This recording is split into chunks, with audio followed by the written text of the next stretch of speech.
जगे हैं, गुरु चरणों में नमन करे।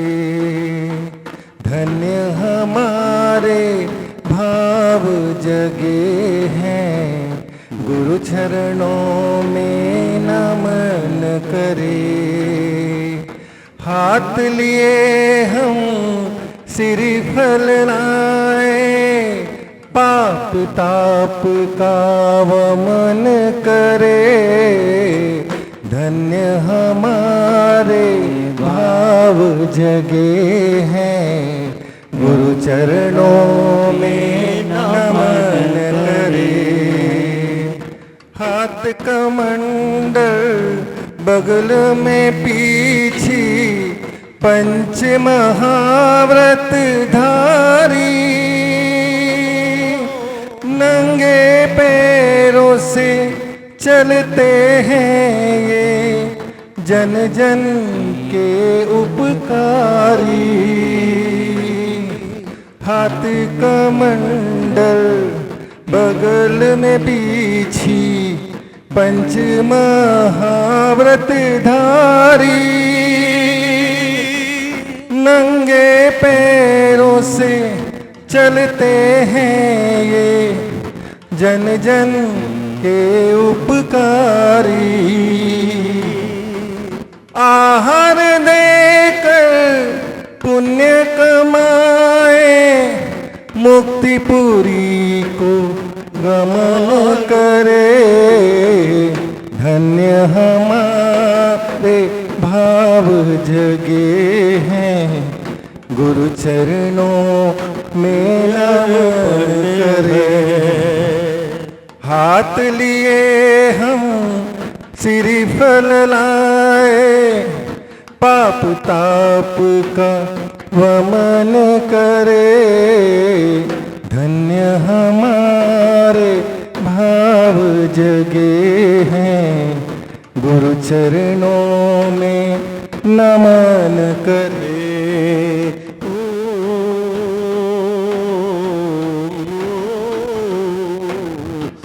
केशों का लोचन पाप विमोचन, जीव दया हित करते। राग देश का बंधन तोड़े, समता रस को वरते। केशों का लोचन पाप विमोचन, दीव दयानित करते। राग देश का बंधन तोड़े, समता रस को वरते। दर्शन करके संयम धारे, मुक्ति वधु का चयन करे। धन्य हमारे भाग्य हुए हैं, गुरु चरणों में नमन करे। हाथ लिए हम श्रीफल आए, पाप ताप का वमन करे। धन्य हमारे भाव जगे हैं, गुरु चरणों में नमन करे। जय बोलो परम पूज्य गुरु रामानंद सागर जी महाराज की जय हो। जय बोलो गुरु संघ की जय हो। धर्मनगरी खंडवा में चल रहे परम पूज्य श्रमण मुनि श्री 108 विनत सागर जी मुनिराज सत्संग के चातुर्मास के अवसर पर संपन्न हो रही संपूर्ण धार्मिक क्रियाओं के पुण्याजक परिवार के पुण्य की कोटि कोटि अनुमोदना। छंद पढ़ने के लिए तैयार। ओम नमो अरिहंताणं,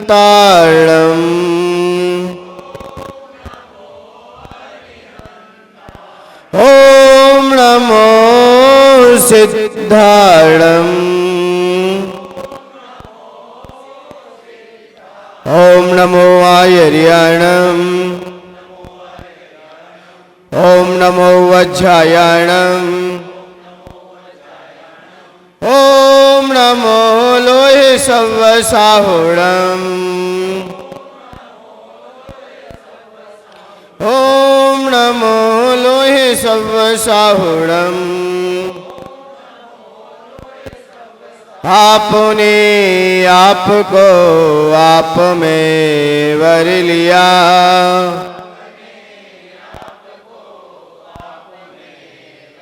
चेतना को स्वयं ही प्रखर कर लिया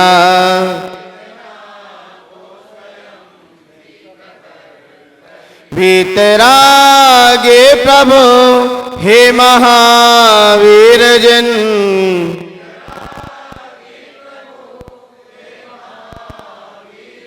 आदिनाथ प्रभु तुम हो तारण तरण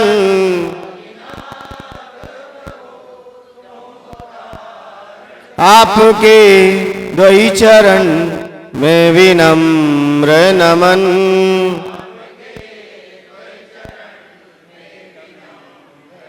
निर्विकारी हुए वस्त्र अंबर किए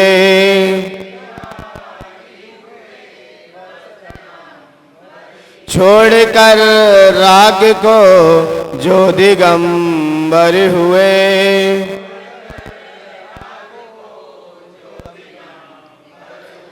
हे विराग गुरु दो विरागी नयन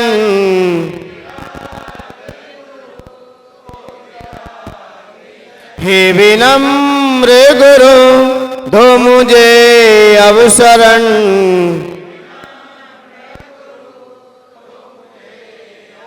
है नमन दे शरण दो समाधि मरण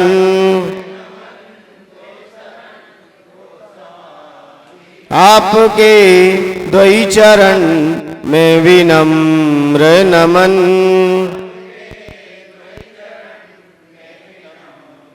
जय बोले अनंतानंद सिद्ध परमेष्ठी भगवान की प्रथम तीर्थंकर श्री ऋषभनाथ भगवान की दिवाई दिव्यकर चिंतामणि पार्श्वनाथ भगवान की धर्म तीर्थ शासन नायक अंतिम तीर्थंकर भगवान महावीर स्वामी की परम पूज्य आचार्य भगवंत गुरुवर श्री मानतुंग महामुनिराज की आचार्य भगवंत गुरुवर श्री विराट सागर जी गुरुदेव की उच्चारणाचार्य योगसार श्री विनम्र सागर जी गुरुदेव की अहिंसामयी जैन धर्म की मुनि श्री विनय सागर जी महाराज की मुनि श्री विश्वमित्र सागर जी महाराज की मुनि संघ की भक्तामर प्रणत मौल्यमणि प्रभाण मुद्योतकं दलित पाप तमो वितानम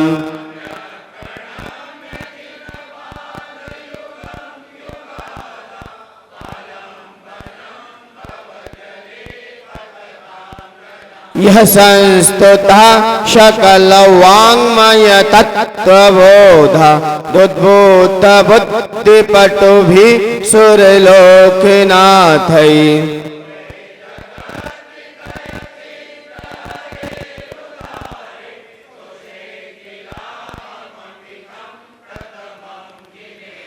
स्त्रीणां शतानि शतशो जनयन्ति पुत्रान् नान्याश्रुतं त्वदुपमं जननी प्रसूता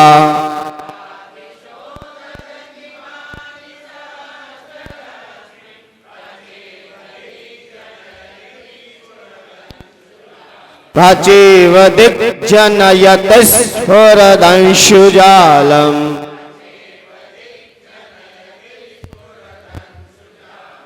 कल आचार्य भगवंत ने भगवान की भक्ति करते हुए ये कहा, भगवान जो संसार के विषय भोग सुख हैं वो तो हमें यत्र तत्र सब जगह सुलभता से हमें प्राप्त हो जाते हैं। वे सुख तो हमें यत्र तत्र मिल जाते हैं, लेकिन एक आत्मिक सुख है, वह एक आत्मिक सुख है, वो सिर्फ आपके चरणों में ही मिलता है, आपके पास ही है। क्योंकि तारेगढ़ तो यत्र तत्र कहीं से भी आ सकते हैं, लेकिन सूर्य का उदय प्राच्य विदित पूर्व दिशा से ही आता है। ऐसे ही हमें अनादिकाल हो गया संसार में घूमते घूमते, ना जाने किन किन पर्याय में हमने कैसे कैसे सुखों को भोगा है। लेकिन आचार्य भगवंत कुंद कुंद स्वामी समय सार जी में एक गाथा कह रहे, सुध परिचिदान भूया सर्वस्य भी कामक भोगबंध कहा, यत्तस्सुलंभो नवरी ना सुलो विहत्तस्य। आचार्य कुंद कुंद स्वामी हम लोगों को संबोधन करते हुए कह रहे कि विषय भोग काम भोग की कथाएं तो हमारे अनादिकाल से परिचय में आई है, अनुभव में आई है, अनुभव में आई है। लेकिन ये कथाएं तो हमें सुलभ है, लेकिन केवल एक आत्मा की कथा, एकत्व कथा ना भी सुनने में आई, ना भी परिचय में आई। ये तो क्या है, बहुत ही दुर्लभ है। क्योंकि सारे भोगों का अनुभव हमने अलग अलग पर्याय में लिया है। देव पर्याय में गए तो वहां के भोगों को भोगा, वहां के भोगों को भोगा। भोग भूमि में भी गए, वहां के भोगों को भोगा। और अन्य कंट्रियों में भी यदि देखा जाए तो इंद्रिय सुख सब जगह मिल जाएगा आपको। इंद्रियों का, भोगों का सुख आपको हर गति में मिल जाएगा। बड़े बड़े पैसे वालों के यहां त्रेंच भी पल रहे हैं, लेकिन वो भी भोगों को भोग रहे हैं। कौन से भोग को भोग रहे हैं? इंद्रिय विषय भोगों को वो ही भोग रहे हैं। तो मतलब यहां पर कल के छंद में आध्यात्मिकता यही सिद्ध हो रही कि भगवान ये इंद्रिय विषय भोग सुख तो ये तो यत्र तत्र कहीं भी मिल जाएंगे। इसके लिए ना कोई कॉलेज में पढ़ने की आवश्यकता है, ना स्कूल में पढ़ने की आवश्यकता है। ये तो अनादिकाल से हमारे अंदर ये तो पद्धति बैठी है। लेकिन एक आत्मा की कथा है, वो अभी परिचय में नहीं आई, वो अभी न परिचय में आई, ना किसी ने सुनाई, और ना हमारा सुनने का उसके प्रति भाव भी हुआ। किसी के प्रति हमारा ऐसा भाव नहीं हुआ कि उस कथा को कि एक बार सुन लिया जाए। और जिसने एक बार सुन लिया तो मान्यवर फिर उसका यत्र तत्र विचरण रुक जाता है, फिर उसका दृष्टि भी ठहर जाती है, उसका मन भी वहां लग जाता है। लेकिन क्या करें, हमारे अनादि से संस्कार पड़े हैं कि अभी यहां पर भोग कथाएं कर दी जाएं, राष्ट्र कथाएं कर दी जाएं, और कौन कौन सी इंद्रिय कथाएं कर दी जाएं। तो मुझे लगता है यहां प्रांगण में भी जगह कम मिलेगी। क्यों? अनादि से संस्कार है हमारे, वही संस्कार है। तो आचार्य भगवंत ने यही कहा कि तारे तो सभी दिशाओं से आ सकते हैं, लेकिन सूर्य को जन्म देने वाली दिशा पूर्वी ही है, पूर्व से ही आएगा। और उपमा का क्या लगाई कि सैकड़ों स्त्रियां सैकड़ों पुत्रों को जन्म दे सकती हैं, लेकिन आपको जनने वाली मां, आप जैसे पुत्र को जन्म देने वाली मां एक ही होती है, एक ही होती है। कल आचार्य भगवंत ने मां की महिमा को हमारे बीच रखा। उस मां के संस्कार यदि बच्चों में अच्छे रहे तो बच्चे प्रगति कर जाएंगे। कहते ना, जननी जन ऐसा पुत्र के दाता के सूर, ताते तो बांझड़ी रहे मत गवावे नूर। पुत्र को यदि जन्म देना है या तो फिर दाता होना चाहिए। क्या होना चाहिए?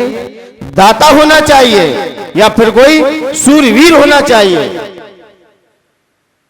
क्योंकि भले ही शेरनी एक पुत्र को जन्म देती है, शेरनी एक पुत्र को जन्म देती है, एक बच्चे को जन्म देती है, लेकिन पूरे जंगल में राज करता है। और सुअर एक समय में कितने देता है? 1 दर्जन देता है, और फिर भी भयभीत रहता है, फिर भी भयभीत रहता है। पुत्र हो तो शूरवीर होना चाहिए, शूरवीरता होना चाहिए, या देश के प्रति समर्पित हो, या फिर धर्म के प्रति, धर्म के प्रति, क्योंकि वही काम का है, या फिर दाता हो। इससे तो अपना नूर मत गमाओ। क्या काम के,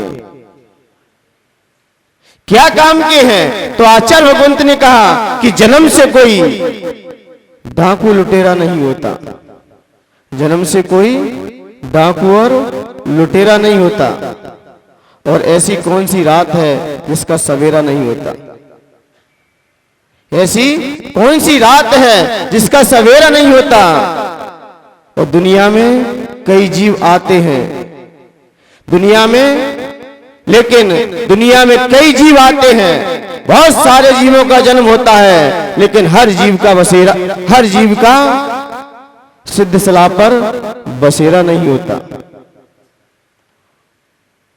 हर जीव का एक बिल्ले ही है जिनका जाके सिद्धशाला पर बसेरा होता है, लेकिन वही होगा जो सूरवीर होगा, पराक्रमी होगा,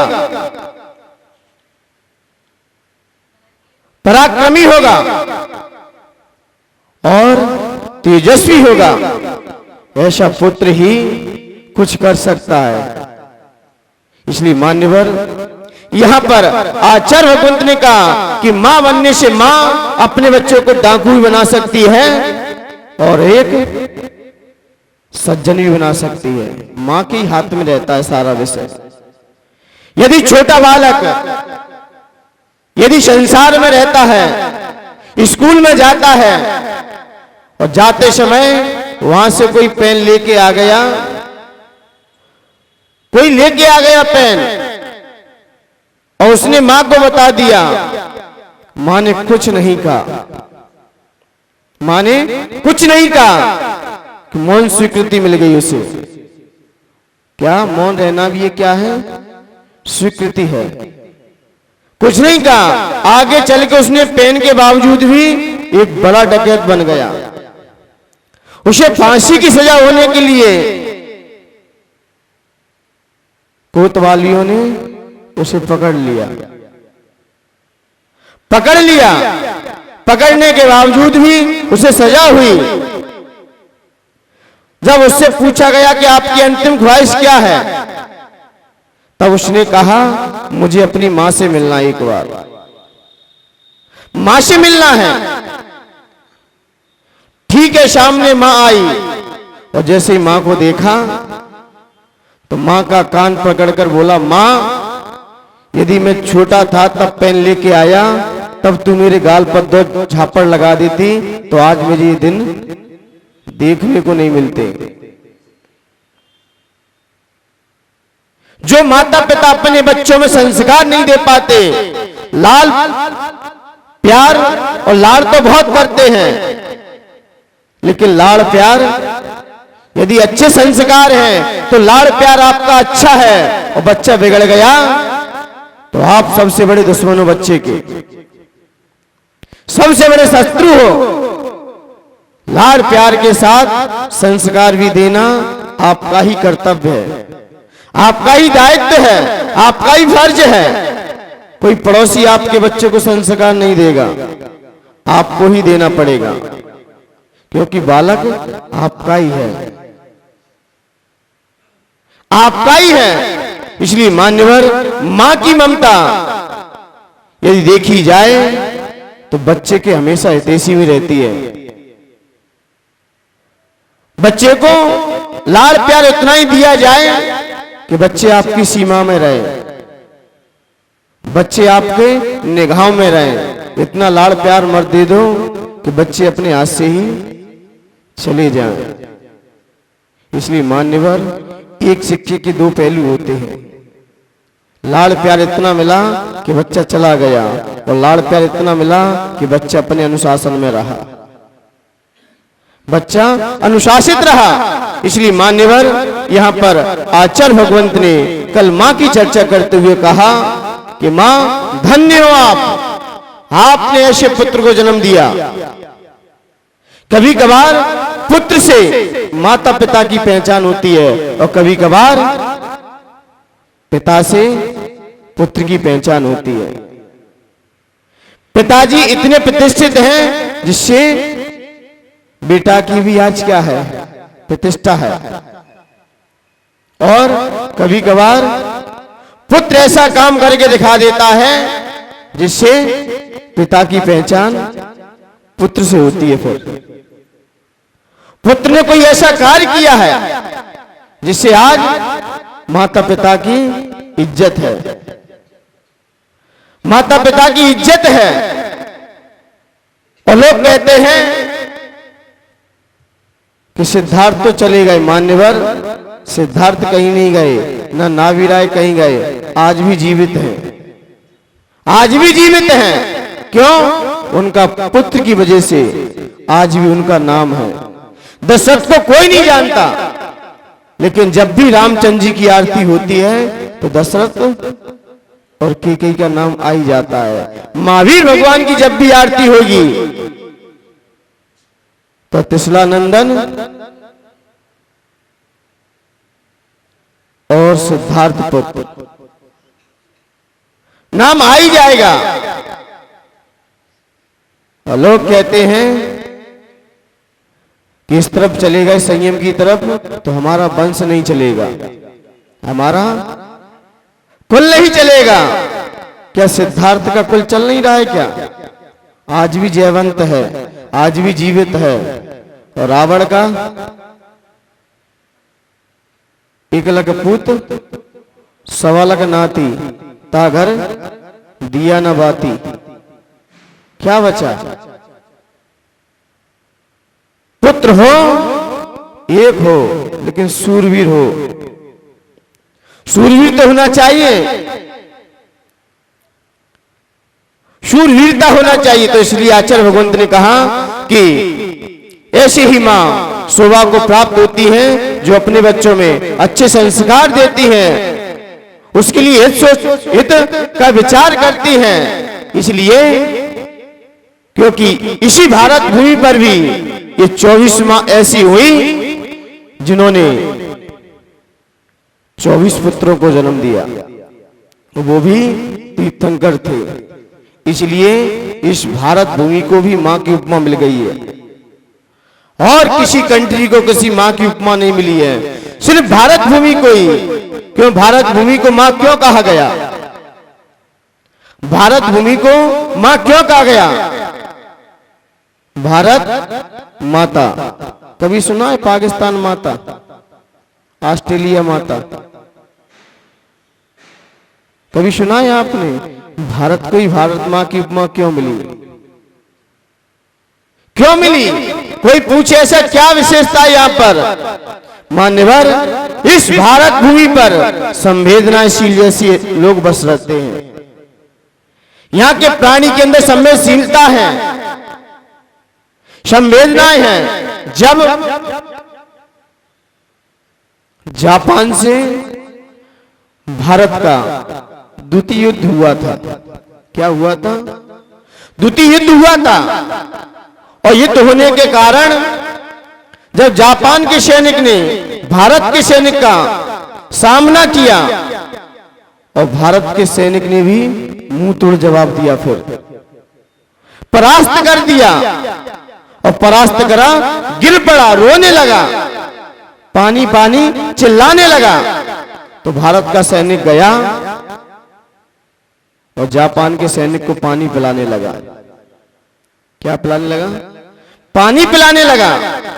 जैसे पानी पिलाने के लिए उसने बोतल निकाली तो जापान के सैनिक ने कटार निकाली पीछे से और पीछे से वार कर दिया। घायल होकर गिर पड़ा। जब जैसे ही गिरा तो वहां के जो अंगरक्षक खड़े थे वो आए और दोनों सैनिकों को भारतीय हॉस्पिटल में आके भर्ती कर दिया। जो कंट्रियों के हॉस्पिटल होते ना, अस्पताल होते, वहां पर दोनों को भर्ती कर दिया। जापान का सैनिक भी लेटा है, भारत का सैनिक भी लेटा है। जब भारत का सैनिक थोड़ी उसे स्वस्थता मिली और उसकी बहन दूध लेकर आई, कहा भाई ये दूध पी लो। लेकिन पास में ही जापान का सैनिक भी लेटा था, लेकिन वो भी तड़प रहा था। और जैसे ही भारतीय सैनिक उठा और जाके जापानी सैनिक के पास पहुंचा, बोला मैंने आपको वहां पर पानी नहीं पिला पाया, अब ये दूध पी लो, अब ये दूध पी लो। तब जापान के सैनिक के आंखों से आंसू धारा बहने लगी, आंसुओं की धारा बहने लगी। इतना संवेदनशील भारत देश, इसलिए ये भारत देश जब चाहे शत्रु हो चाहे मित्र हो, शत्रु को भी यदि पानी नहीं पिला पाया तो दूध पिलाने के लिए भी आज आतुर है। इसलिए पता चलता है इस देश को भारत माता इसलिए कहा जाता है। यहां शत्रु को भी दूध पिलाने की परंपरा है, और ये परंपरा आज से नहीं है, ये परंपरा तो भगवान महावीर स्वामी से भी है। क्योंकि गाय अपना दूध किसे पिलाने के लिए आतुर हो जाती है? शेरनी के बच्चे को भी। और शेरनी किसे पिलाने के लिए आतुर है? गाय के बच्चे को। इतनी ममता है यहाँ पर, इसलिए इस भारत देश को भारत माँ कहा जाता है। क्योंकि यहाँ की माँ बहुत संवेदनाशील है, यहाँ की माँ संवेदनाशील है। यहाँ के माँ के दूध में संस्कार वही है कि शत्रु को भी अपने गले लगा लो। आपने सुना होगा जब कुरुक्षेत्र में युद्ध हुआ पांडवों का कौरवों का, तब भी दिन भर युद्ध होता था और शाम को एक दूसरे की मल्लम भी लगाते थे। इससे पता चलता है ये भारत माँ, यहाँ पर ऐसी जननियों ने जन्म लिया है। इसके कारण ये धरती माँ भी, यह धरती माँ ऐसी है, ऐसी धरती माँ है जहां पर ऐसी माँ ने जन्म लिया है। क्योंकि इस धरती की ही विशेषता है, इस माटी की विशेषता है। यकीन करो या ना करो, लेकिन बात तो यकीन की है। यकीन करो या ना करो, लेकिन बात तो यकीन की है। तेरे जिस्म की माटी भी इसी जमीन की है, तेरे जिस्म की माटी इसी जमीन की है। तो इस जिस्म की माटी जब इस जमीन की है तो यहाँ पर जमीन में पहले से ही ममता भरी है, प्रेम भरा है, वात्सल्य भरा है। इसलिए मान्यवर इस धरती माँ को भारत माता कहा गया। इसलिए माँ जागृत होना चाहिए। जब विचार कर रहा था कौरवों पांडवों में युद्ध का मेन कारण क्या था? माँ का ही विशेषता थी। यदि कौरवों की माँ आंखें खुली होती तो अपने पुत्र में संस्कार दे देती, लेकिन माँ ने देखा ही नहीं बच्चा कैसे है, बच्चे कैसे हैं, बच्चे कहां चल रहे हैं, कैसे उठ रहे, क्या खा रहे, क्या पी रहे हैं। क्योंकि माँ कैसी थी? कौरवों की अंधी थी, पांडवों की माँ जागृत थी, संस्कार मिल गए। और हम लोग भी आंखें होते हुए भी कहीं अंधे तो नहीं है, दोनों आंखें होते हुए भी कहीं अंधे जीवन तो नहीं जी रहे। तो फिर हम संस्कार ही नहीं दे पाए बच्चों में। अरे कौरवों की मां तो अंधी थी, इसलिए संस्कार नहीं दे पाया, और मां से ही संस्कार मिलता है। तो इसलिए मान्यवर, कहीं हम अंधे बनकर जीवन तो नहीं जी रहे। अंधे बन के जीवन जियोगे तो आपके बच्चे संस्कारहीन कहे जाएंगे, संस्कार से रहित कहे जाएंगे। तो इसलिए मान्यवर, यहाँ पर कल मां की चर्चा करते हुए भी और आचार्य भगवंत ने तुलनात्मक कथन किया कि भगवान, ये इंद्रिय विषय भोग सुख तो यत तत्व कहीं भी मिल सकते हैं, लेकिन आत्म सुख सिर्फ जैन दर्शन में ही मिलता है। जैन दर्शन ही उस आत्म तत्व की चर्चा करता है, बाकी अन्य दर्शन तो विषय भोग, खाओ पियो, कर्जा लेना पड़े ले लो, लेकिन घी पियो, सुखी से रहो, शरीर को कष्ट बिल्कुल मत दो।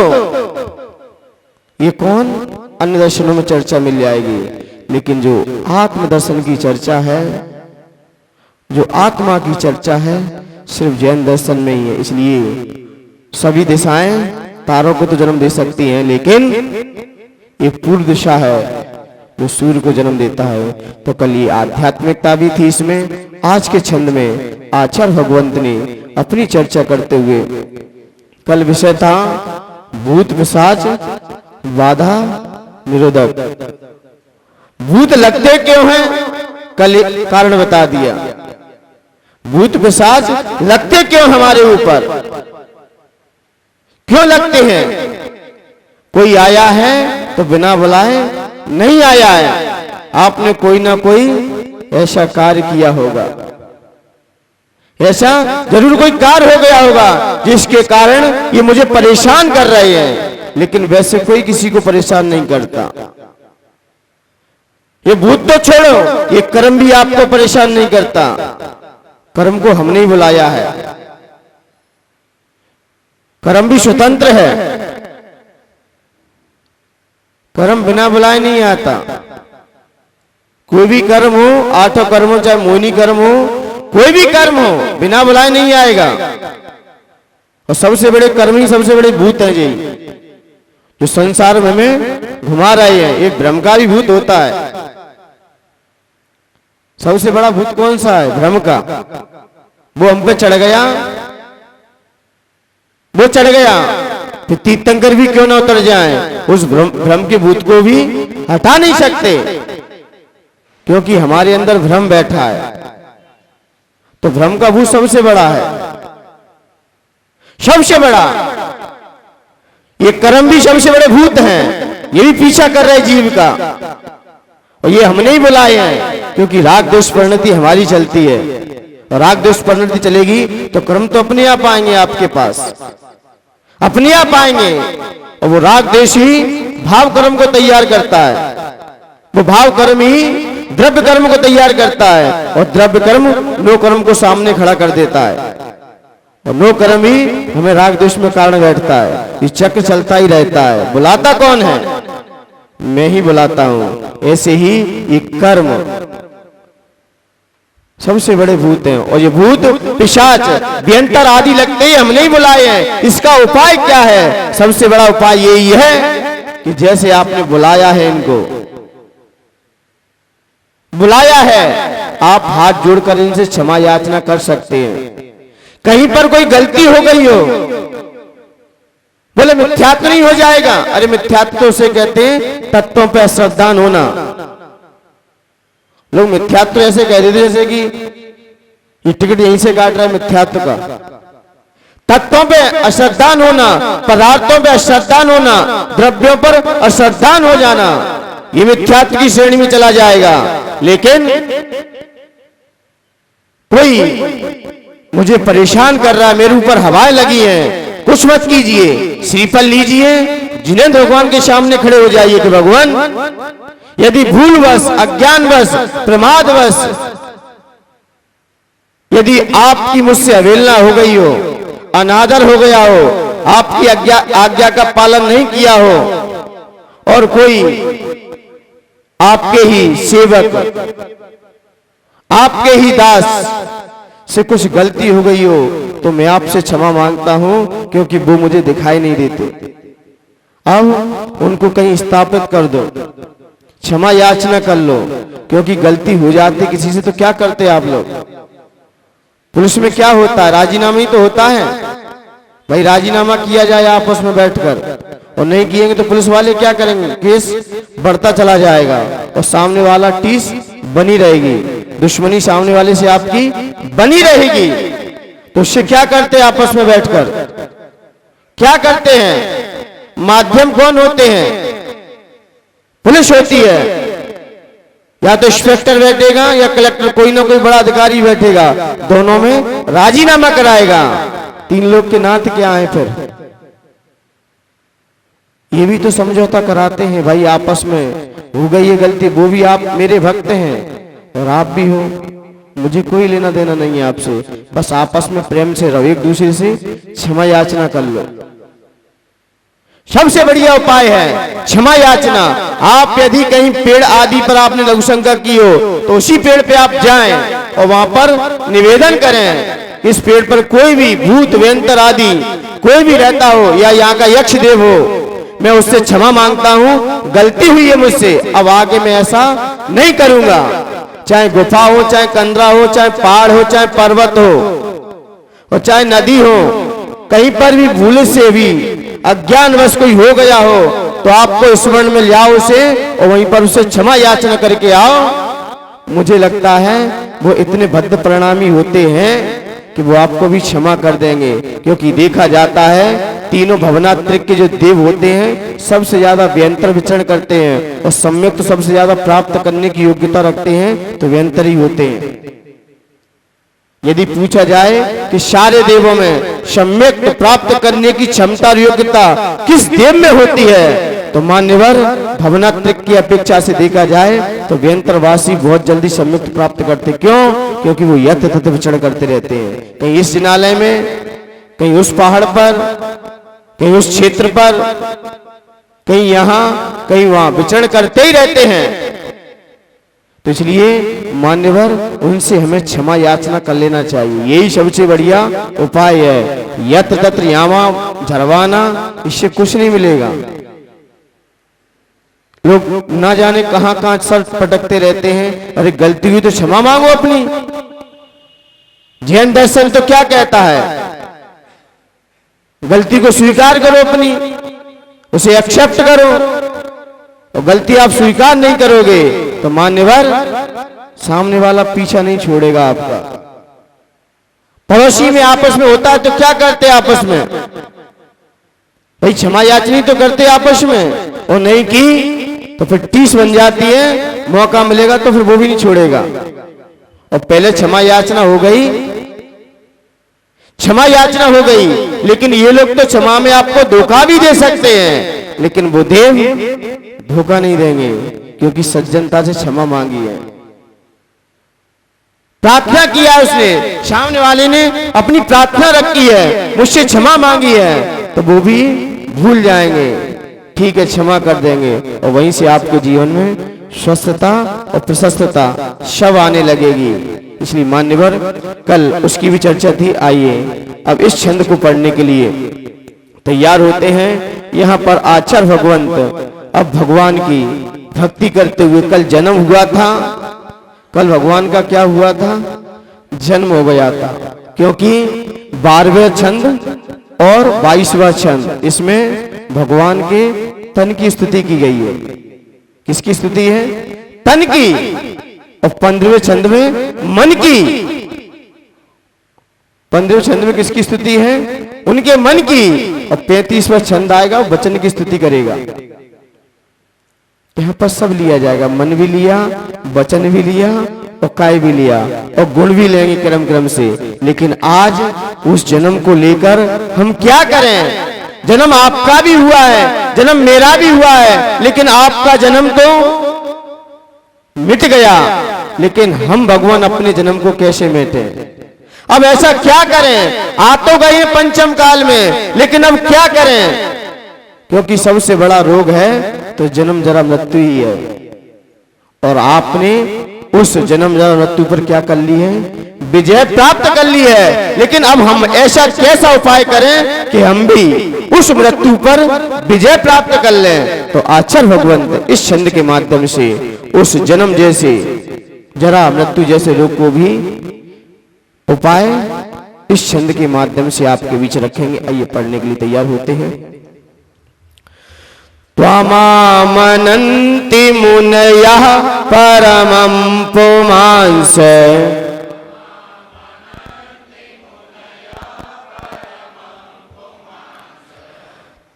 त्वमामनन्ति मुनयः परमं पुमांस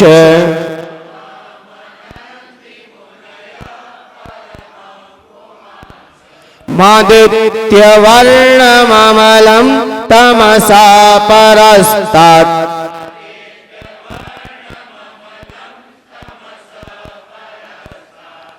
त्वमेव सम्यगुपलभ्य जयन्ति मृत्युम्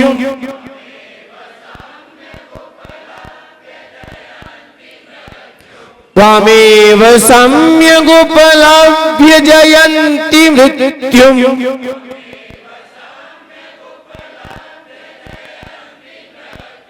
मृत्युम मृत्युम नहीं है, मृत्युम नान्या शिवा शिव पदस्य मुनीन्द्र पंथः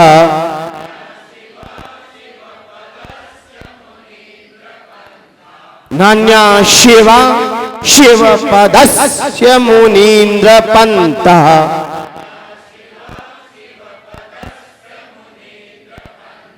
शिवा शिवा नहीं है, यदि शिवा कह दो तो अलावा शब्द आता है। इसके सिवा वो भी थे, तो शिवा का मतलब क्या होता है? अलावा। और यहाँ क्या है? शिवा। यहाँ क्या है? शिवा, कल्याणकारी। कितना अर्थ निकल के आ गया? कितना अर्थ निकलता है? ओम नमः शिवाय, ओम नमः। अब क्या बोल रहे हो? किसको नमस्कार है? और यहां क्या बात कही गई है? शिव। शिव का मतलब होता है कल्याणकारी। उस कल्याणकारी पद को मेरा नमस्कार हो। जब कब? नमः शिवा। अभी शिव शब्द आएगा आगे छंद में 25वें में आएगा, उसका क्या अर्थ है। लेकिन यहां भी शिवा का मतलब क्या है? कल्याणकारी। बोलने का तरीका नहीं, नमः शिवाय नमः शिवाय, अर्थ भी बदल जाएगा। हम क्या कह रहे हैं? तो यहाँ पर आ गया छंद पढ़ना आपको सरल है, लेकिन आप जिनवाणी में देखेंगे तो पुरस्तात भी मिलता है। और यहाँ पर परस्तात, दोनों ही अपनी जगह सही है, वो भी है और ये भी है, लेकिन ये पढ़ने में क्लियर हो रहा है। क्या? महादित्यवर्णममलं तमसा परस्तात। और प्रस्ताव भी आता है, दोनों का अर्थ एक ही है, लेकिन यहाँ पर अपने प्रस्ताव भी रखता है। अब एनी प्रॉब्लम इसमें आपको छंद में पढ़ना आ गया। अब इसका फल क्या है? शिरोरोग नाशक। क्या है? शिरोरोग नाशक। सिर में रोग होता ही क्यों है? कोई पूछे सिर में पीड़ा होती क्यों है? रोग और पीड़ा में अंतर है। रोग लंबे समय तक चलता है, जैसे जन्म जन्म मृत्यु क्या है? ये रोग है। और पीड़ा कुछ समय तक आपके पास रहेगी, जैसे सर में दर्द, बुखार आदि। ये क्या है? शरीर में पीड़ा है। ये क्या है? रोग नहीं है, ये कोई बीमारी है, पीड़ा है। ये कुछ समय तक रहेगी, क्योंकि ये भी कोई अशाता वेदनी आदि कर्म के उदय से आपके शरीर में हो रही है। कौन से कर्म के उदय से? अशाता वेदनी कर्म के उदय से पीड़ा हो रही है। लोगों ने मुझसे कहा कि जब जिसको ठीक होना होगा हो जाएगा, जब पुण्य कर्म उदय में आएगा तो ठीक हो जाएगा। ये कोई आप पर कोई आपदा आ गई है, कोई संकट आ गया है, सब जब जैसा जहां होगा वैसा हो जाएगा। तो मान्यवर फिर बुखार की दवाई क्यों खाते हो? बुखार की दवा क्यों खाते हो? जब जैसा होगा उदय आ जाएगा पुण्य का तो हो जाएगा ठीक, ठीक हो जाएगा ना। जब पाप कर्म के उदय से ये रोग हुआ है तो पुण्य कर्म का भी उदय आएगा तो ठीक हो जाएगा। फिर औषधि डॉक्टरों के पास जाने की आपको आवश्यकता क्यों पड़ती है? किसी से पूछो कि आप पे परेशानी है, आप इन भगवान की आराधना करो, तो लोग कहते हैं इससे क्या है, जब पुण्य कर्म आएगा तो अपने आप ठीक हो जाएगा। क्या रखा है ज्योतिषियों के पास जाने में? मान्यवर हर जगह विवक्षाएं लगा लिया करो, क्योंकि ये रोग हुआ है किसमें हुआ है? नो कर्म में हुआ है। और औषधि क्या है? वो भी नो कर्म है। वो भी क्या है? नो कर्म है। शरीर ही नो कर्म है तो निमित्त तो नो कर्म ही आएगा सामने ना। तो औषधि क्या है? निमित्त है। कोई भी कर्म उदय में आता है तो जरूर कोई ना कोई निमित्त बनाता है। आपको कोई बीमारी हुई है, कोई पीड़ा हुई है तो जरूर आपका नो कर्म अशुभ आया होगा, जरूर आपने कोई अशुभ पदार्थ खाया होगा, तभी बीमारी तभी पीड़ा हमारे दिमाग में आ गई है। अब इसको नो कर्म ही काटेगा। तो औषधि क्या है? नो कर्म। ये तो पता है कि आपके पुण्य से ही होगा, ये तो सत्य है, लेकिन पुण्य का उदय आने के लिए कोई ना कोई निमित्त तो बनाना पड़ेगा, कोई ना कोई माध्यम तो होगा,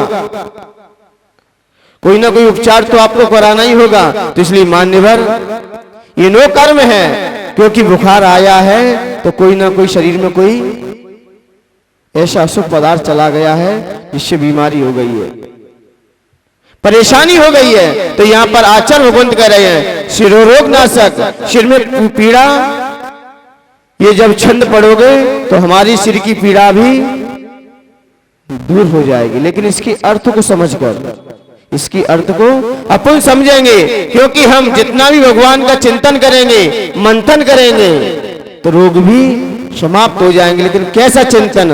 वो उस छंद में रखा जाएगा पूरा।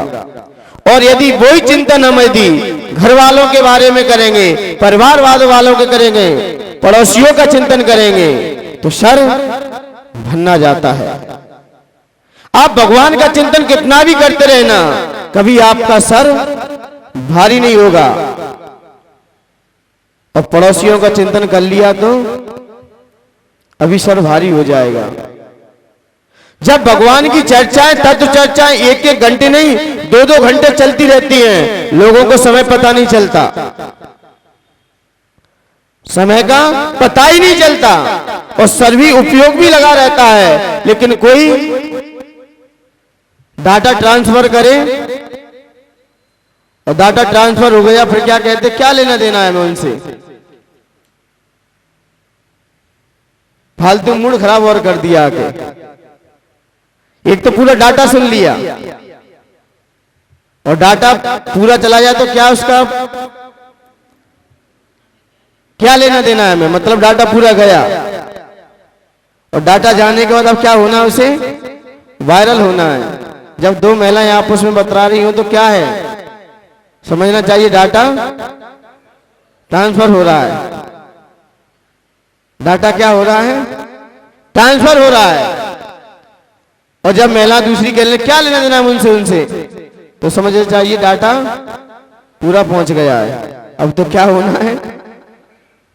तो वहां सर भरना जाएगा।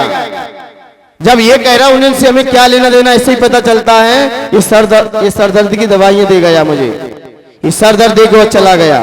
एक नगर पालिका ट्रैक्टर देखा है ना तुमने? नगर पालिका ट्रैक्टर का मतलब क्या है? वो क्या काम करता है? द्वार द्वार का क्या उठाता रहता है? कचरा उठाता रहता है। प्रत्येक द्वार पे जाएगा, गाड़ी वाला आए घर से, गाड़ी वाला आया घर से कचरा निकालो। लेकिन मान्यवर ये बाहर का कचरा निकाल दिया, कभी कभी यहाँ का भी निकाल दिया करो। ये तो निकाल दिया, वो आपको सही संकेत दे रहा है कि गाड़ी वाला है घर से कचरा निकाल दो अपना, घर का नहीं।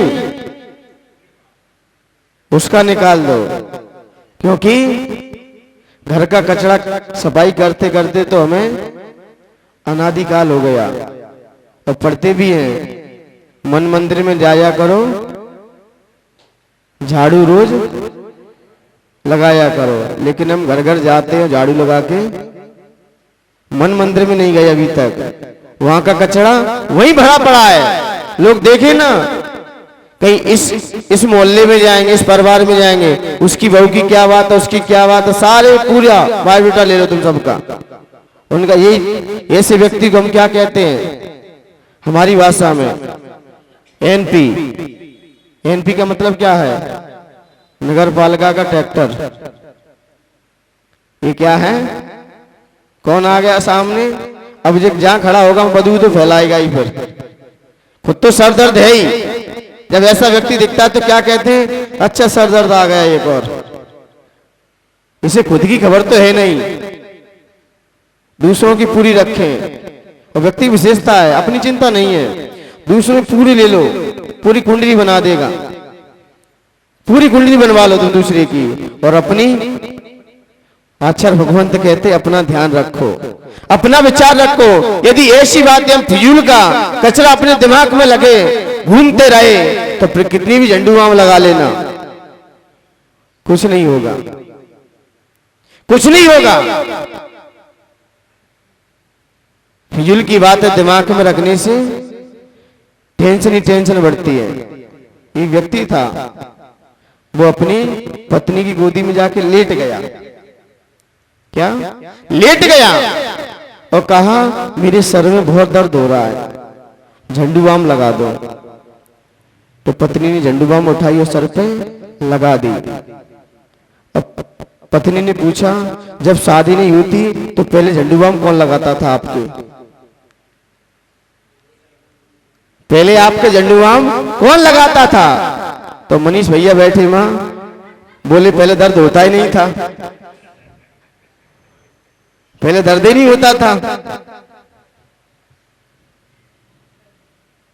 मान्यवर, तो इसलिए सर दर्द हमारा इसमें क्या है? सुर रोग नाशक, सिर का रोग। अब आता कैसे ये तो समझ में आ गया। जाएगा कैसे? जब हम भगवान के गुणों का चिंतन करेंगे, उनका अनुभव करेंगे, उनका वेदन करेंगे।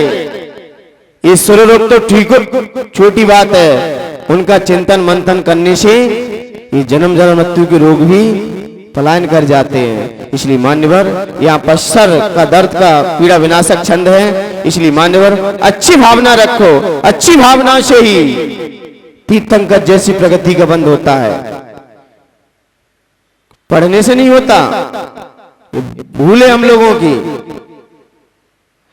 जब भी सुधार आता है, जब भी व्यक्ति बिगड़ता है तो अपने विचारों से ही सुधरता है और अपने विचारों से ही बिगड़ता है।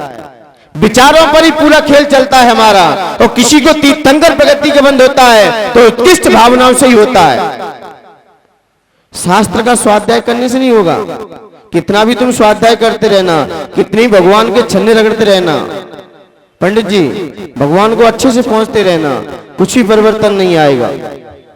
भगवान घिस जाएंगे और छन्ना भी घिस जाएगा, और नारियल के गोला भी कई घिस डाले होंगे, और अंदर नेक भी चमक नहीं आ रही है।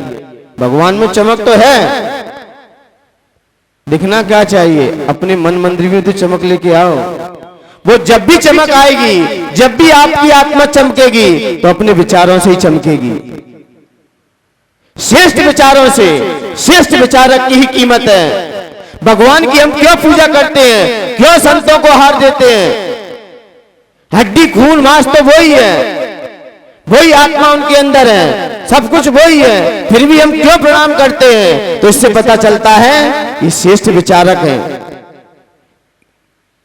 इनका विचार श्रेष्ठ है, इसलिए उनके गुणों की वंदना करते हैं, इसलिए उनके पास आते हैं। यदि विचार हम जैसे मिलते होते तो उनके पास हम भी नहीं आते। आप पड़ोसी के पास क्यों नहीं जाते? क्योंकि पड़ोसी क्या करेंगे? जैसे उसके विचार वैसे मेरे विचार हैं। लेकिन तीर्थंकर भगवान के विचार क्या श्रेष्ठ विचार था।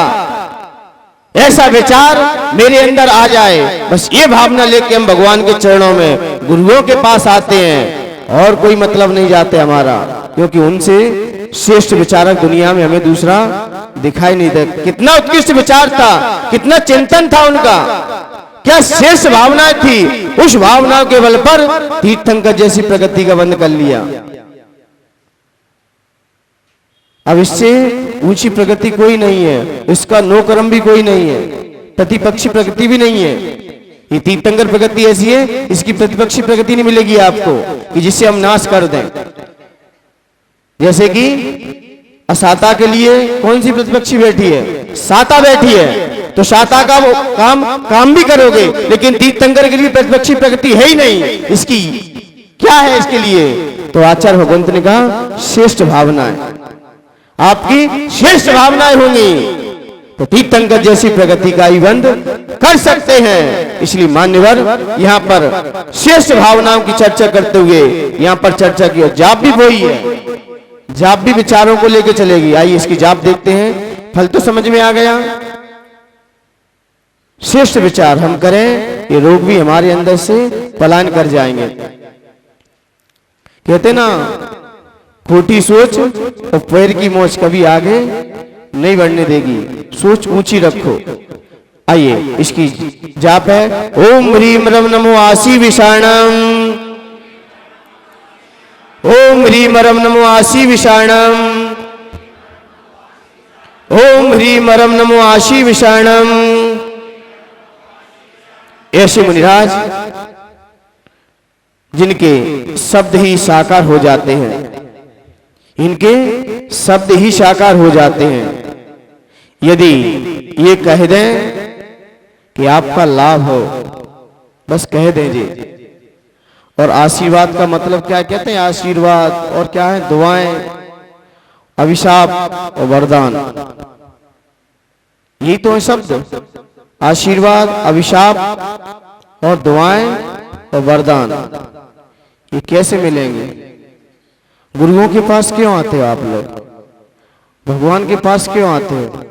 बस अपनी कृपा दृष्टि बनाए रखना, अपनी कृपा बनाए रखना, अपना वरद हस्त मेरे ऊपर बनाए रखना, अपना आशीर्वाद मेरे ऊपर बनाए रखना। लेकिन उसके लिए हमें क्या करना होगा? कुछ तो करना पड़ेगा कि वैसे ही बनाए रखे। जब एक दुकान का भी मालिक होता है, जब तुम 24 घंटे काम करते हो तो एक महीने में जाके आपको कुछ मिलता है, पहले तो नहीं मिलता। आप किसी से पहले मांग के देखना और काम कुछ करो मत, और सीधे जाके डिमांड रख दो अपनी। दुकान का मालिक भी कह देगा तुम जैसे यहाँ कितने आते हैं, कितने आते हैं। और हम एक मुट्ठी चावल ले गए और डिमांड कितनी बड़ी है, एक मुट्ठी चावल में लुट जाएगी। अरे उसके लिए हमें क्या करना पड़ता है? जब छोटा बालक होता है, पिता से 10 रुपए निकलवाने के लिए क्या क्या करना पड़ता है? उसे क्या क्या करना पड़ता है?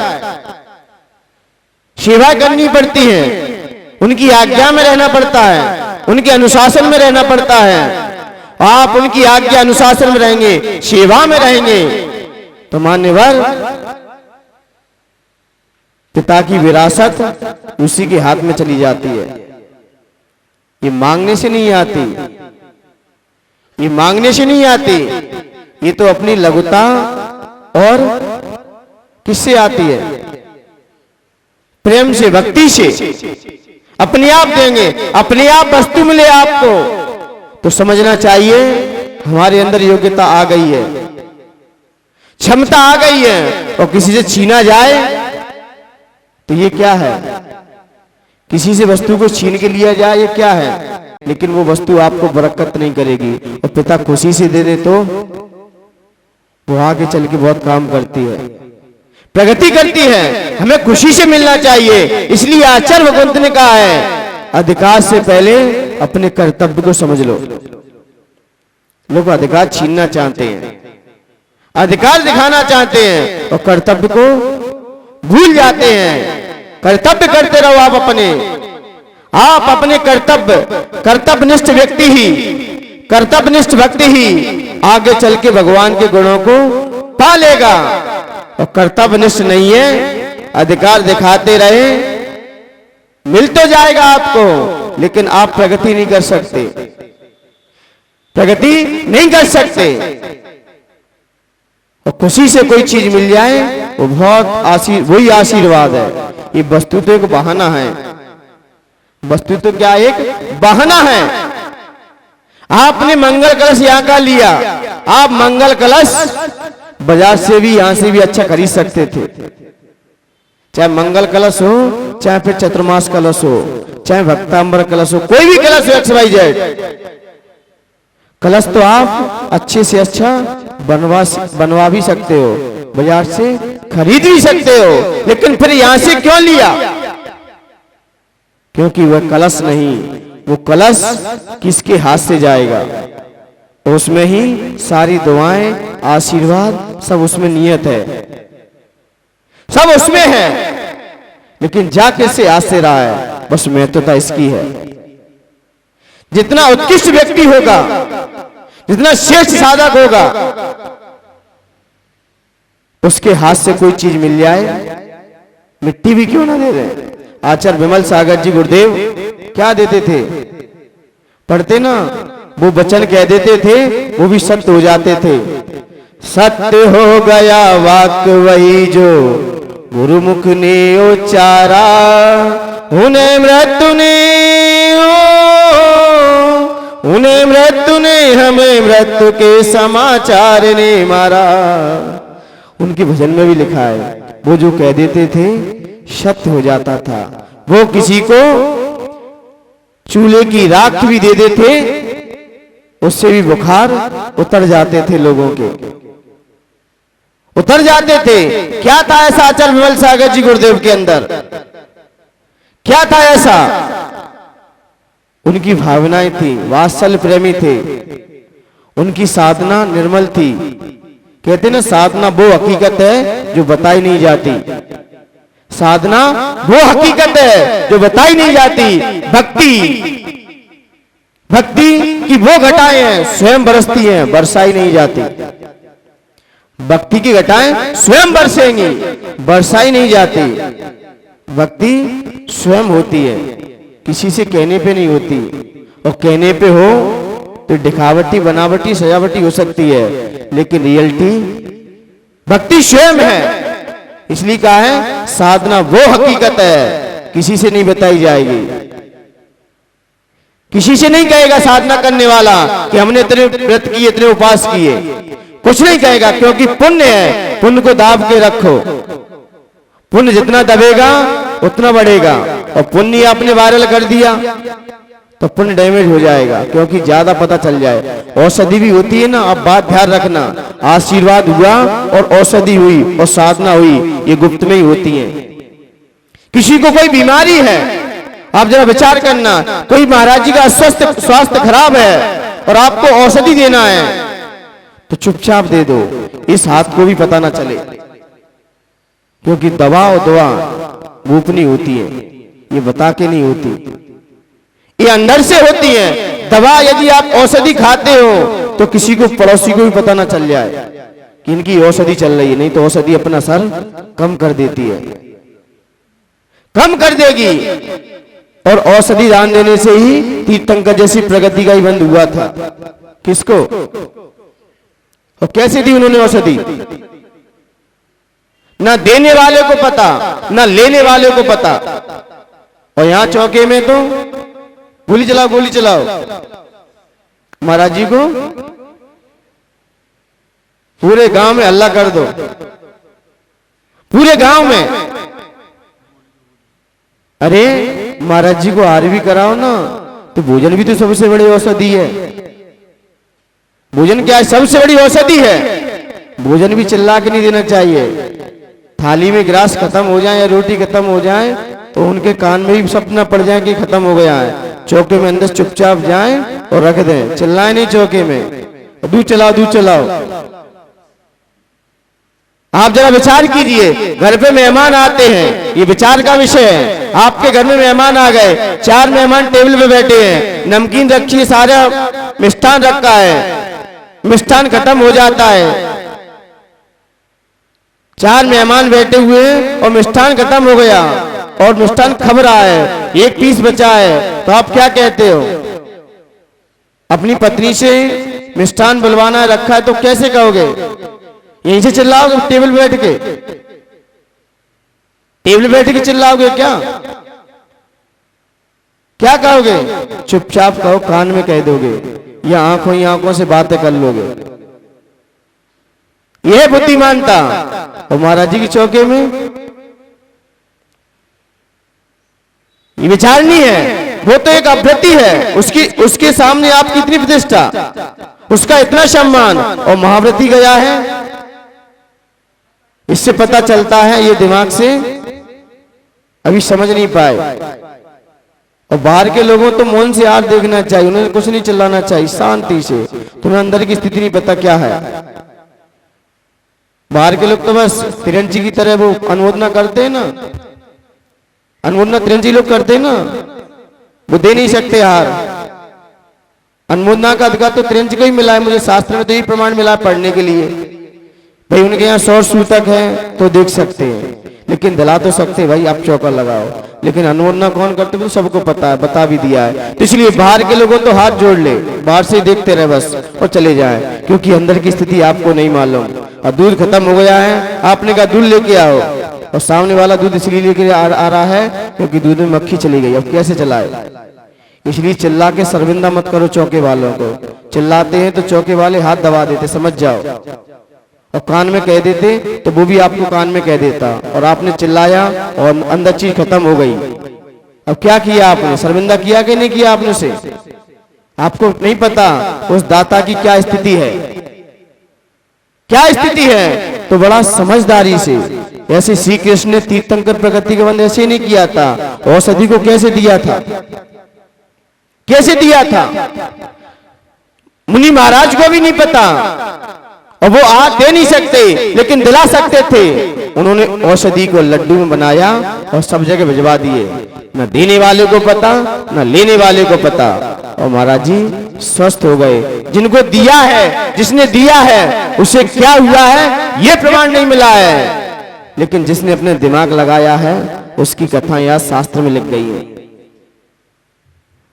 उत्कृष्ट विचार से, मैंने कहा ना, उत्कृष्ट जितना विचार होगा आपको उत्कृष्ट फल मिलेगा। आहार में सिर्फ विचार का ही खेल है।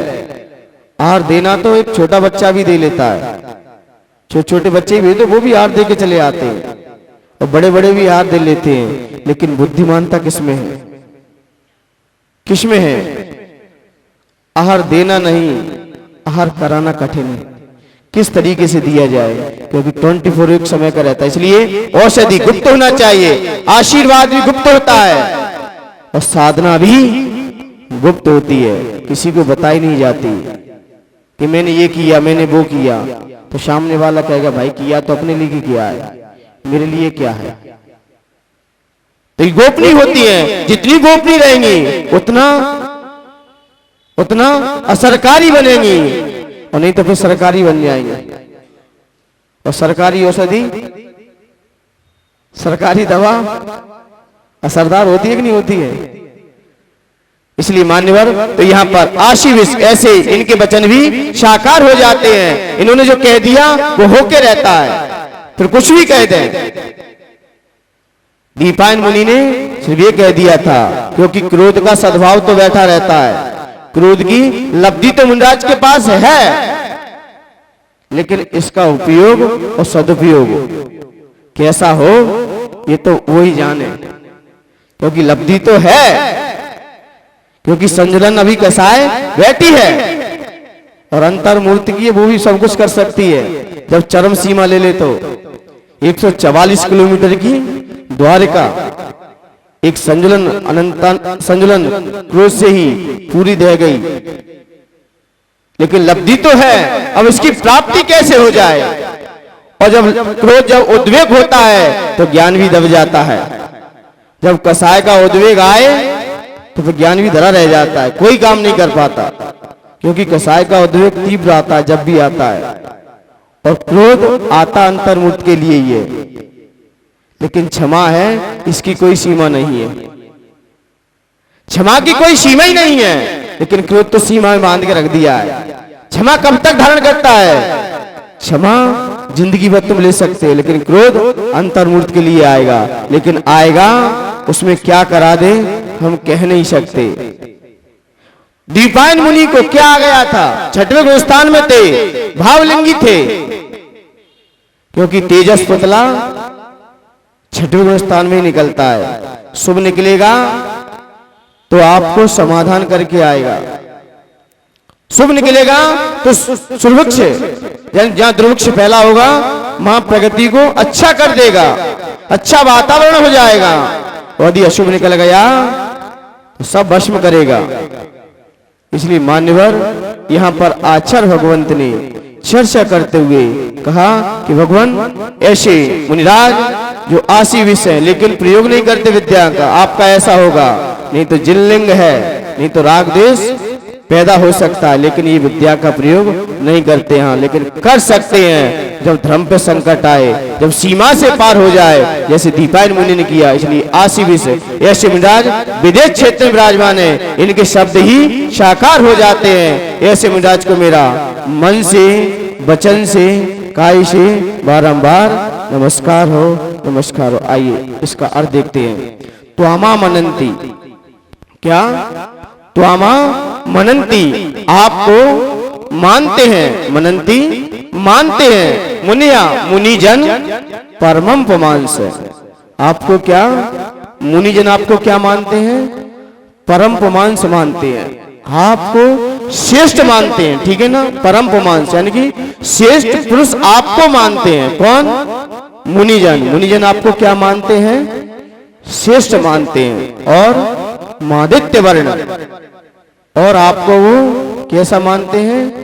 मादित्य वर्ण, सूर्य के समान, सूर्य के समान तेजस्वी वर्ण वाले, अमलम, आप निर्मल हो, तमसा और अंधकार से भी परस्तात, अंधकार से भी क्या हो आप? रहित हो। मुनिजन आपको क्या मानते हैं? श्रेष्ठ पुरुष, तेजस्वी, निर्मल और अंधकार से रहित। कौन? मुनिजन आपको मानते हैं। त्वामेव, आपको सम्य पाकर, उपलब्ध, आपको सही तरीके से पाकर, आपका यशगान कर कर, आपका ध्यान कर कर, आपकी स्तुति कर कर, जनयंति मृत्युम, वो मृत्यु को भी जीत लेते हैं, वो जन्म को भी जीत लेते हैं, जन्म जरा मृत्यु जैसे रोग को भी जीत लेते हैं। कौन? कौन जीत लेते हैं? कौन जीत लेते हैं? जो आपका ध्यान करते हैं, आपका स्मरण करते हैं, आपका गुणगान करते हैं, आपका कीर्तन करते हैं, आपका यशगान गाते हैं। ऐसे भक्त, ऐसे सज्जन वो मृत्यु को भी जीत लेते हैं। नान्या शिवा, ना अन्य शिवा कल्याणकारी शिव पदस्य मोक्ष मार्ग पंथा, अन्य कोई मोक्ष मार्ग का पंथ नहीं है। मुनीन्द्र, हे जिनेन्द्र भगवान, मुनीन्द्र का मतलब क्या है? हे मुनियों के इंद्र, हे जिनेन्द्र भगवान, आपको मुनिजन क्या मानते हैं? श्रेष्ठ पुरुष मानते हैं। क्या मानते हैं? श्रेष्ठ पुरुष मानते हैं, मादित्य वर्ण। और आप कैसे हैं? आपकी छवि कैसी है? सूर्य के समतुल्य है। जैसे उगता हुआ सूर्य कैसा दिखाई देता है, उसका वर्ण कैसा होता है? एकदम कैसा होता है? लाल होता है। आप ऐसे ही सूर्य के समान आपका तेज है, क्योंकि आदिनाथ भगवान कौन से वर्ण वाले थे? पुष्पदंत तो चंद्र प्रभु और मुनि सुब्रतनाथ और पार्श्वनाथ और मुनि सुब्रत और सुपार्श्वनाथ, हाँ, और बाकी 16 तीर्थंकर कैसे थे? तपाए हुए स्वर्ण के समान थे, तपाए हुए स्वर्ण के समान। तो यहाँ पे वर्ण कैसा है आदिनाथ भगवान का? स्वर्णमयी वर्ण है। तो यहाँ पर कह दिया भगवान आप निर्मल, आप निर्मल हो और आपका वर्ण स्वर्णिम है और अंधकार से भी आप रहित हो। तो हमें आपको सम्य, आपको भली बात जो प्राप्त कर लेता है, उपलब्धते जो आपको भली बात प्राप्त कर लेता है, वो मृत्यु पर भी विजय प्राप्त कर लेता है।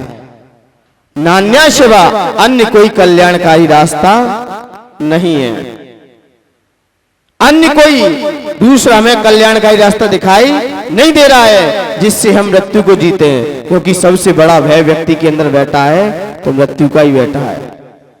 सबसे बड़ा भय मृत्यु का ही है। यदि मृत्यु का पता चल जाए व्यक्ति को तो सारे उसके अरमान गिर जाते हैं, सारे अरमान गिर जाते हैं, सारे सपने गिर जाते हैं, उसे मृत्यु का बोध हो जाए। और आचार्य भगवंत कहते हैं जीने की कला नहीं, मृत्यु की कला सीखो।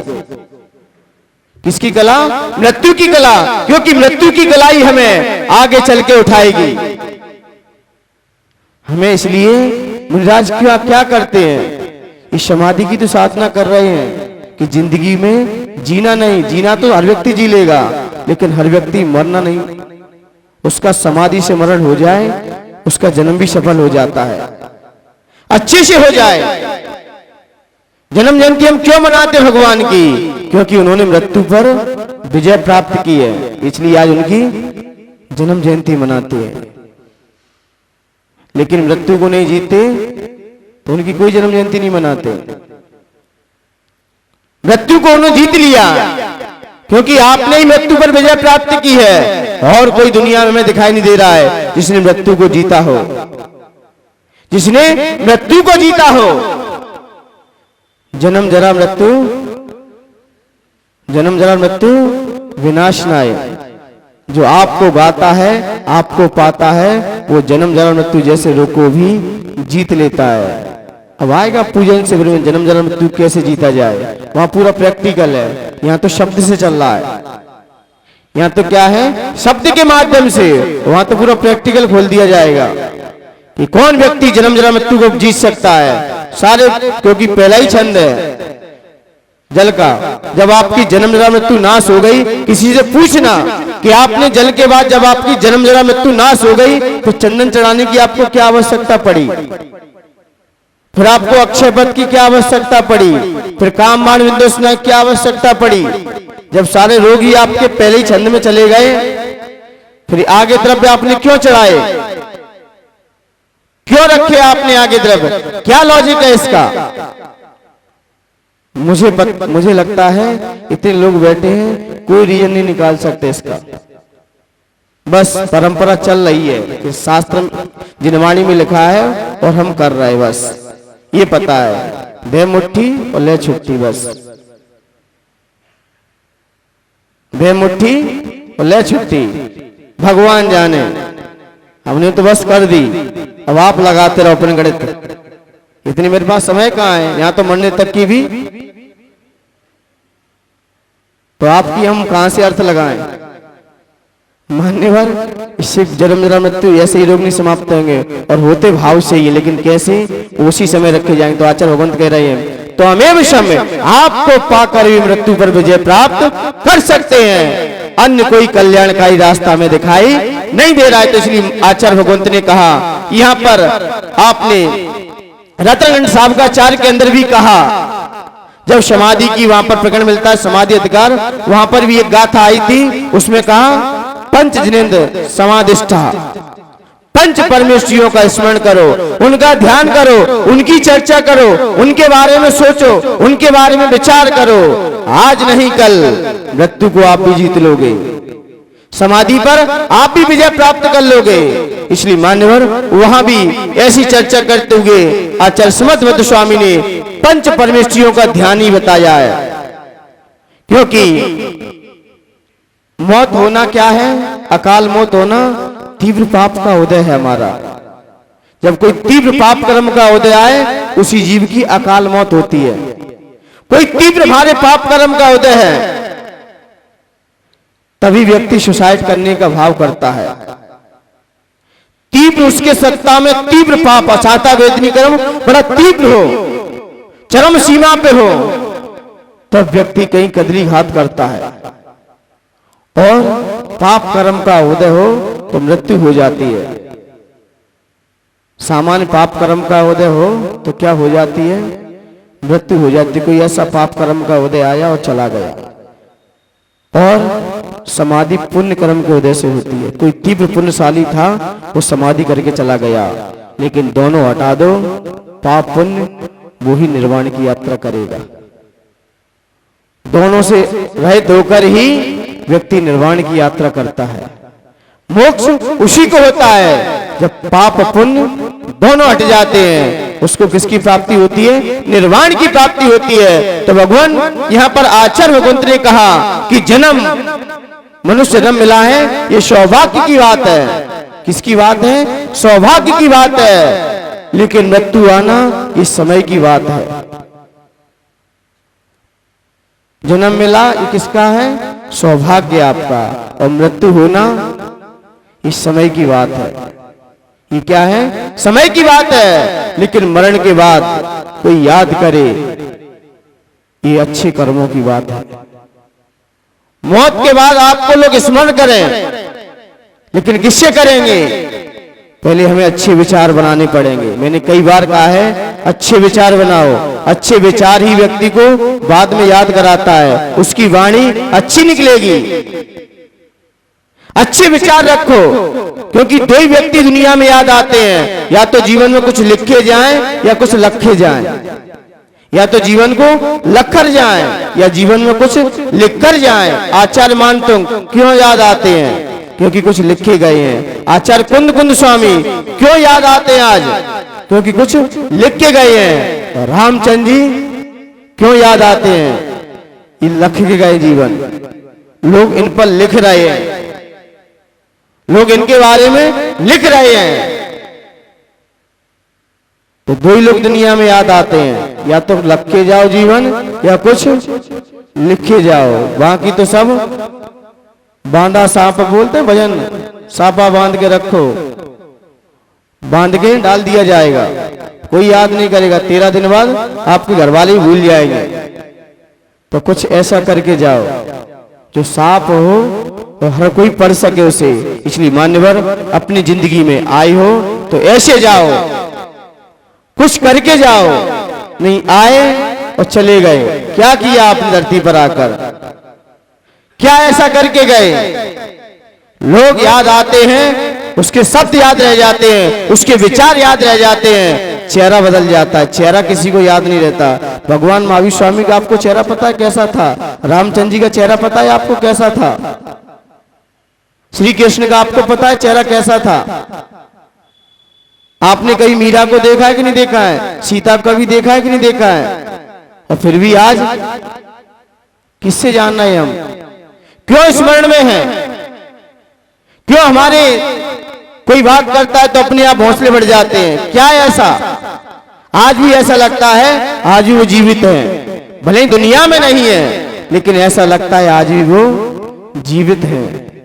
आज ही उनकी चर्चाएं हो रही हैं। तो चर्चाएं समाज में दो तरह की होती हैं, या तो कुख्यात और एक दो ही का हाईलाइट रहते हैं। या तो कुछ ऐसा करके जाओ जिससे लोग याद रखें। दो ही लोग, मैंने कहा हर सिक्के के दो पहलू हैं, अच्छा भी है बुरा भी है। फिल्म में भी दो ही ज्यादा फेमस रहते हैं, कुख्यात और एक विख्यात। बाकी तो सब क्या होता रहता है। तो आप अपनी पहचान किससे बनाओगे? किससे बनाओगे? ये अपनी अपनी सोच पर निर्भर है। सोच बदलो, देश बदल जाएगा। आप देश को मत बदलना, न अपने परिवार को बदलना, न घर को बदलना। और आजकल की बालिकाएं नेक परेशानी आती है, हम घर छोड़ के भग जाएंगे, मायके चले जाएंगे। मानव सोच बदल लो। ये घर बदलने से कुछ नहीं होगा, देश बदलने से कुछ नहीं होगा, परिवार बदलने से कुछ नहीं होगा। सोच बदलने से सब कुछ हो जाएगा, क्योंकि ज्ञानी सोच बदलता है।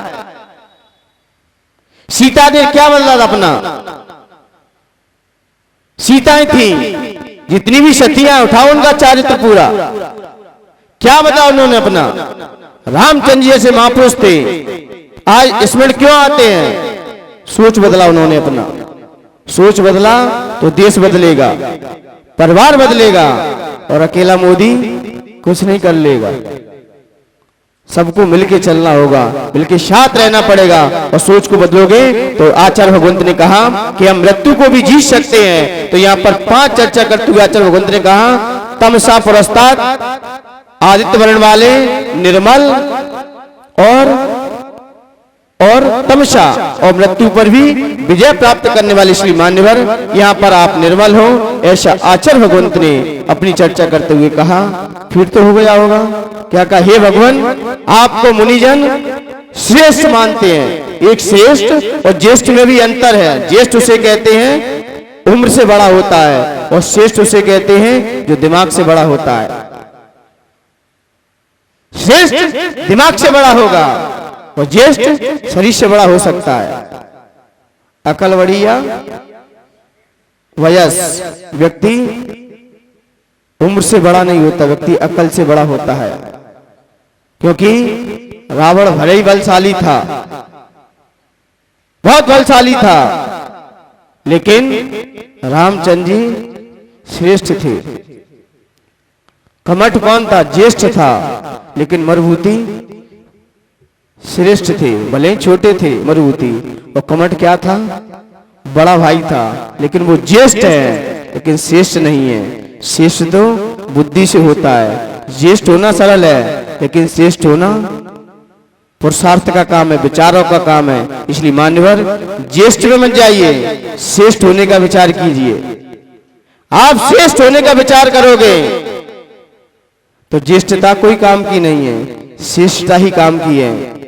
श्रेष्ठता हमारे अंदर आती है अच्छे विचारों से, अच्छी सोच से, अच्छे चिंतन से, तभी हमारे अंदर श्रेष्ठता प्रवेश करी जाएगी। ज्येष्ठता होना कोई खास बात नहीं है। लोगों की निगाह में हम ज्येष्ठ हो सकते हैं, लेकिन श्रेष्ठ होने के लिए हमें मेहनत और पुरुषार्थ करना होता है, तभी हमारे अंदर श्रेष्ठता आती है। इसलिए मान्यवर यहाँ पर श्रेष्ठ की चर्चा करते हुए कहा कि आप क्या हो, श्रेष्ठ हो, क्योंकि आप दुनिया में, आप जैसा श्रेष्ठ हमें दुनिया में कोई दिखाई नहीं देता। तो आप क्या हो, श्रेष्ठ हो। और ज्येष्ठ भी कह दें तो कोई बड़ी बात नहीं है, आप ज्येष्ठ भी हो और श्रेष्ठ भी हो। परम पुमांस से आपको मुनिजन क्या मानते हैं, परम पुमांस, मादित्य वर्ण वाले और निर्मल और अंधकार से रहित आपको मानते हैं। तो हमें विषम, और आपको पाकर ही वो मृत्यु को भी जीत लेते हैं। अन्य कोई कल्याणकारी रास्ता नहीं दिखाई दे रहा है। आप चित्र में देख लो, चित्र दिखाई दे रहा है, नहीं दे रहा है। पहले क्या है, पहले श्रावक, फिर क्या है नीचे, फिर अलग क्षुल्लक होंगे, और फिर उसके बाद मुनि महाराज, फिर उसके बाद बस यही है मोक्ष आने का रास्ता। अन्य तो संसार के रास्ते हैं, यही है। पहले आपको श्रावक होना पड़ेगा, फिर क्षुल्लक या शेष श्रावक, फिर उसके बाद मुनि, उसके बाद कहीं आपकी यात्रा। रास्ता तो यही है, आपको सिद्धालय में जाना रास्ता तो यही है, यही रास्ता है। क्योंकि जितने भी विवाद हैं, मंजिल में कोई विवाद नहीं है, जितने विवाद हैं मार्ग में है। विवाद कहाँ है, मार्ग में ज्यादा है, मंजिल में कोई विवाद नहीं है। मंजिल तो एक ही है, लेकिन रास्ते बना रखे हमने। जब मंजिल एक है तो रास्ता भी तो एक होगी। शिखर जी जाने की रास्ता अलग अलग है कि एक है, कि अलग अलग है, अलग अलग है। यहां से तो अलग अलग हो जाएंगे, कोई कहीं से जाए कोई कहीं से जाए, लेकिन पहुंचना तो सबको शिखर जी है। चाहे आप दिल्ली से जाओ, चाहे कानपुर से जाओ, कहीं से भी जाओ, लेकिन आपका लक्ष्य क्या है, हमें शिखर जी आना है। मार्ग अलग अलग हो सकते हैं, लेकिन रास्ता अलग अलग हो सकते हैं, लेकिन तो मंजिल एक ही है। वहां से भटक गए तो फिर तो आप कहां जाने। इसलिए मनुष्य पर्याय में हम आ तो गए हैं, अब यहां से कहीं भटक मत जाना। यहां से रास्ता आपको दिखा दिया गया है। अब भी नहीं समझ पाओ तो तीर्थंकर भगवान भी आ जाएं तो अभी रास्ता में बता नहीं सकते। इसलिए आचार्य भगवंत ने यहाँ पर मृत्यु पर विजय प्राप्त करने का संकेत दिया। आइए फीट करने के लिए तैयार होते हैं। ओ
दोनों आंखें बंद, अपने मन को हृदय की तरफ, अपनी दोनों आंखों को बीचों बीच मन की आज्ञा चक्र पर। हे भगवान आपको मुनिजन, हे भगवान आपको मुनिजन परम पुमांस तेजस्वी निर्मल मानते हैं, आपको पाकर ही मृत्यु को जीत लेते हैं, इसके अलावा कोई कल्याणकारी रास्ता नहीं है। हे भगवान आपको मुनिजन परम पुमांस तेजस्वी निर्मल मानते हैं, आपको पाकर ही मृत्यु को जीत लेते हैं, इसके अलावा कोई कल्याणकारी रास्ता दूसरा नहीं है। हे भगवान मुनिजन परम पुमांस तेजस्वी निर्मल आपको मानते हैं और आपको पाकर ही वो मृत्यु को जीत लेते हैं, अन्य कोई दूसरा रास्ता नहीं है। हे भगवान मुनिजन आपको परम पुमांस तेजस्वी निर्मल मानते हैं और आपको पाकर ही वो मृत्यु को जीत लेते हैं, अन्य कोई कल्याणकारी रास्ता नहीं है।